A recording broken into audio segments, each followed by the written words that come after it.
Class 12th है आपका exercise 2.1 chapter 2 का है इनवर्स ट्रिग्नोमेट्रिक फंक्शन।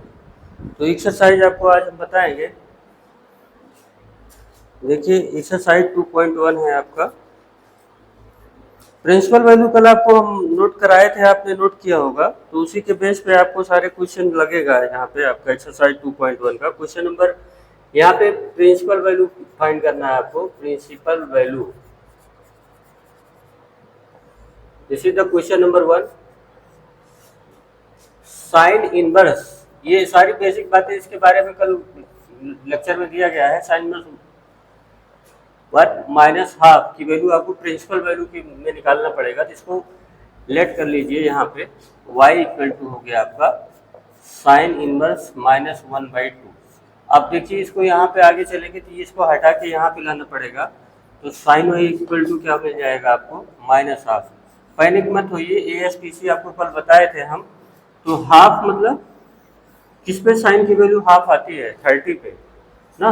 तो ऐसे माइनस लगा दीजिए और हो गया साइन 30। तो साइन 30 को यहाँ रेडियन फॉर्मेट पे कैसे लिखेंगे, पाई/6। ठीक है, तो y इक्वल टू क्या निकल के आएगा, -पाई/6। एंड ये -पाई/6 आपका बिलोंग कर जाएगा -90 टू +90। ठीक है, क्योंकि -पाई/6 मतलब -30 डिग्री। -30 डिग्री आपका इस प्रिंसिपल वैल्यू, देखिए टेबल देखिए, उसमें साइन इनवर्स की जो प्रिंसिपल वैल्यू गिवन है -90 टू +90 गिवन है। उसके बीच में -30 तो आएगा ही ना। ठीक है, तो ये आपका आंसर हो गया। क्वेश्चन नंबर 2 देखिए, cos इनवर्स √3/2। तो इसको लेट कर लीजिए, y के इक्वल है। तो यहाँ से क्या आ जाएगा, cos y इक्वल टू आएगा √3/2। अब ये किसकी वैल्यू होती है आपको पता ही है, cos 30 की वैल्यू होती है। तो पाई/6। तो y इक्वल टू क्या आ जाएगा, पाई/6। कंपेयर कर लीजिएगा ऐसे, जैसे यहाँ पे ऐसे समझो, cos y equal to cos पाई/6। तो cos का समझ लीजिए कैंसिल हो गया, तो y इक्वल टू पाई/6। ठीक है, और ये पाई/6 आपका प्रिंसिपल वैल्यू बिलोंग करेगा cos के, 0 टू पाई होता है ना cos का, इसी में तो आएगा 30 डिग्री। वो 0 टू 180 की बात करता है प्रिंसिपल वैल्यू cos की। ठीक है, आई थिंक ये अच्छे से क्लियर हो गया होगा आपको। क्वेश्चन नंबर 3 देखिए, कोसेक इनवर्स 2। तो इसको लेट कर लीजिए, y है। तो कोसेक y क्या मिलेगा बेटा, कोसेक y आपको मिलेगा 1/, कोसेक y मिलेगा आपको 2। तो अब बताइए साइन 30 की वैल्यू कितनी होती है, हाफ होती है। तो उसका रिवर्स करेंगे तो 2 आएगा। इसका मतलब क्योंकि कोसेक जो है साइन का रिवर्स ही होता है, तो ये मिल जाएगा आपको कोसेक 30 मतलब पाई/6। क्योंकि साइन 30 की क्या वैल्यू होती है, साइन 30 की वैल्यू होती है हाफ। तो कोसेक 30 की वैल्यू क्या आएगी, 2। तो y इक्वल टू आपको मिल जाएगा पाई/6। ठीक, यहाँ तक नोट कर लीजिए क्वेश्चन नंबर 3 तक। उसके बाद क्वेश्चन नंबर 4 का टर्न आ रहा है।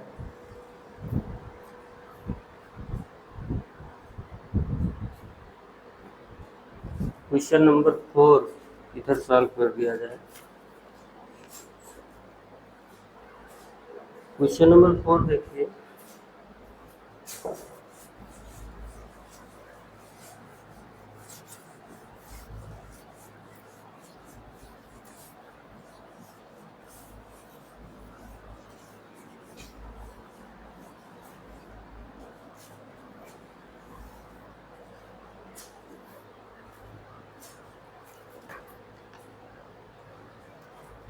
क्वेश्चन नंबर 4 आपका गिवन है tan इनवर्स -√3। तो इसको इक्वल टू जेड बोल दीजिए। तो tan जेड आपको क्या मिलेगा, -√3। अब बताइए tan की वैल्यू √3 60 डिग्री पे आती है ना, किस पे आती है, 60 पे आती है।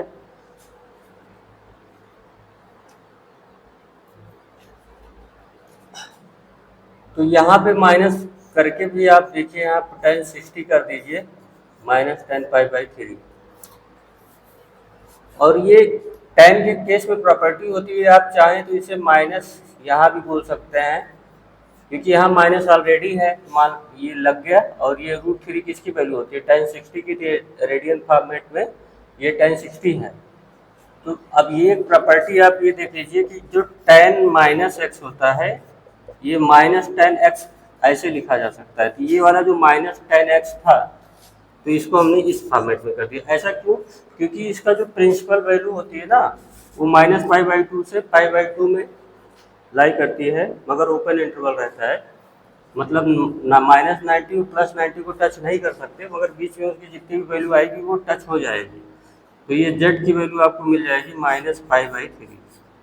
ये आपका प्रिंसिपल वैल्यू आप tan इनवर्स -√3 का आ गया। ठीक है।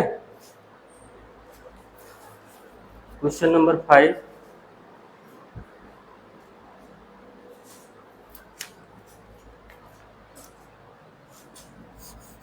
क्वेश्चन नंबर 5 है आपका cos इनवर्स -हाफ। तो इसे भी जेड के इक्वल बोल दीजिए। तो आपको इधर से लेट बोल दीजिएगा, मैं डायरेक्ट सॉल्व कर दे रहा हूँ, आप 12th वाले हैं, इतना समझ जाएंगे। cos inverse -half equal to Z, तो ये cos जेड इक्वल टू क्या मिलेगा आपको, -half. You know about the value, half किस पे आता है आपको, 60 डिग्री पे आता है ना। तो यहाँ पे cos 60 डिग्री ऐसे लिख सकते हैं, cos 60 माइनस cos π/3। लेकिन अब एक प्रॉब्लम यह है कि cos की जो रेंज होती है वो 0 to π होता है, प्रिंसिपल वैल्यू, सॉरी रेंज में जो प्रिंसिपल वैल्यू होता है वो 0 to π होता है। तो अगर इसे -π/3 कर देंगे तो cos पे निगेटिव का असर तो होता नहीं है। यहाँ पे देख लीजिए, cos यहाँ -x इक्वल टू होता है cos पॉजिटिव x हो जाता है। तो इस पर इसका कोई वो होगा नहीं, कोई असर होने वाला है नहीं। तो इसको हम निगेटिव करने के लिए cos ऐसे कर सकते हैं।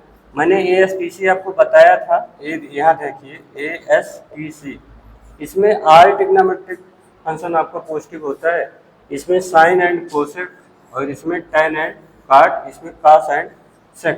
तो मैंने बताया कोई भी ट्रिग्नोमेट्रिक ऑपरेशन होगा अगर आपका, तो 2 क्वाड्रेंट में पॉजिटिव रहेगा और 2 क्वाड्रेंट में नेगेटिव। जैसे काशी लेंगे तो इसका अपनी फील्ड है और यहाँ तो सभी होता है, तो इन दोनों जगहों पे तो पॉजिटिव रहेगा, मगर यहाँ और यहाँ ये नेगेटिव होगा, कौन, काश।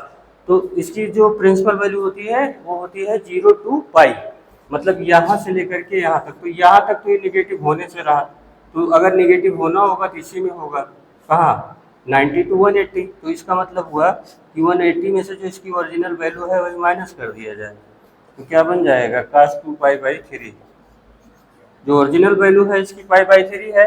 आप इसको समझ ही गए कि इसी में निगेटिव होना है, तो पाई में से जो ओरिजिनल वैल्यू है इसकी कहाँ गया, π/3, वो माइनस कर दो, आ जाएगा। तो ये z इक्वल टू आ गया आपका 2π/3। This is the answer, question number 5। Now question number 6, last question है, इसके आगे कल बताया जाएगा।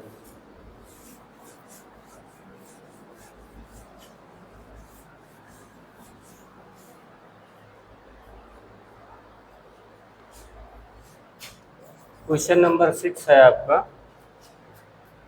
tan inverse -1।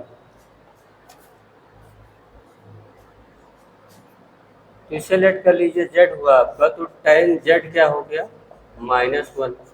अब आपको पता है कि 1 कहाँ आता है, tan की वैल्यू π/4 पे, इसे कर दीजिए π/4। तो यूँ भी लिख सकते हैं tan -π/4, and the principal value of tan -π/2 to π/2, extreme point पे ओपन इंटरवल रहता है इधर। तो ये आपका z इक्वल टू आ गया -π/4। ये ऑफ कोर्स बिलोंग करेगा इधर -π/2 टू π/2। ये होती है प्रिंसिपल वैल्यू tan की, याद कर लीजिएगा, नहीं तो लगेगा नहीं। इसके आगे हम कल कराएंगे आपका क्वेश्चन नंबर 6 से।